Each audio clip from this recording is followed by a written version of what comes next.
ទុំត្រៀមមុនដែលបង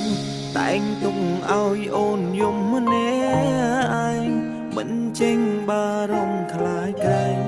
គិតដល់អូនជាមនុស្សស្រីពេលដែលបាត់បង់រូបអូន